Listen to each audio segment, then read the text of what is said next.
जिम्मेवारी सामने आ गई है कि इन शंकराचार्यों की जीवन रक्षा कैसे हो।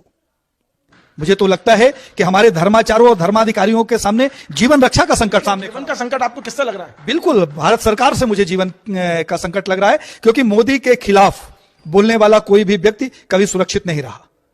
और हमारे धर्माचार्यों ने इतने बड़े इनके इवेंट जो बना दिया है इन्होंने राम जन्मभूमि की प्राण प्रतिष्ठा, तो जितनी मुखरता और प्रखरता से इन्होंने विरोध किया है, कल उनके यहाँ ईडी के छापे लगेंगे, उनके ऊपर फर्जी केस लादे जाएंगे, शंकराचार्यों के यहाँ ईडी छापे पड़ेंगे। बिल्कुल 100% उनको बेदखल किया जाएगा उनके मठ गद्दी से। बिल्कुल, और फर्जी शंकराचार्यों को असली बताकर वहां स्थापित करने का काम भी मोदी साहब के नेतृत्व में होगा, मुझे ऐसा प्रतीत हो रहा है। इन्हीं मुद्दों पर चर्चा करने बैठ रहे हैं आप इलाहाबाद में फरवरी में।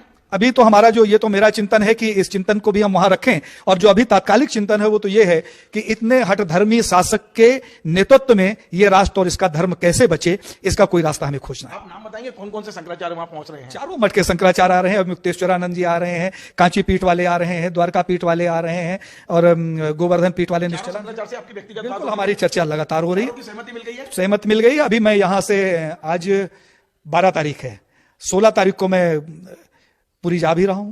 शंकराचार्य जी से मैं व्यक्तिगत वहां अलग से भी चर्चा करूंगा, और इस अभियान को हम राष्ट्र और धर्म को बचाने के लिए चलाना चाहते हैं। सत्ता से कोई, हमारे जितने शंकराचार्य हैं उसमें से कोई धर्म आधारित, ये चारों शंकराचार्य के सम्मेलन का कुछ नाम रखा है आपने? कोई नाम नहीं है, सनातन का चिंतन है, ये तो जहां रहते हैं वहां चिंतन करते हैं, तो इस बार हम लोग साथ में बैठ के करें। कितने सालों बाद चारों शंकराचार्य एक साथ बैठ रहे हैं?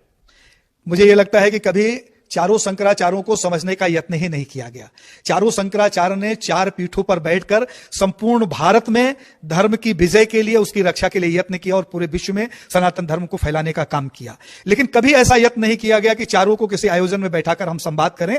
एक रूमर हमेशा बनाया गया कि चारों शंकराचार्य आपस में नहीं बैठते। अरे जब चारों के बयान संयुक्त आ रहे हैं, चारों एक मतेन हैं, तो जो प्रयास ही नहीं किया जाएगा तो कैसे बैठेंगे? आखिरी सवाल यह कि आपके अलावा और कितने लोग हैं जो चारों शंकराचार्यों को एक साथ लाने, बिठाने और इनकी तमाम सारी व्यवस्थाओं में लगे हुए हैं?